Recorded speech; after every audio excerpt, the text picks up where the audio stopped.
Guys, in today's video I will be showing you how to find the profile section on your account on Alibaba easy and quickly.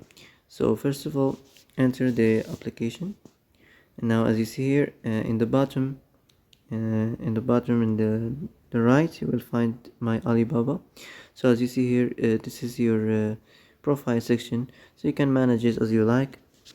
So here we find the profile up here. You will find the full name, the registered email, and other things. So that's it. That's how to find your profile easy and quickly on Alibaba.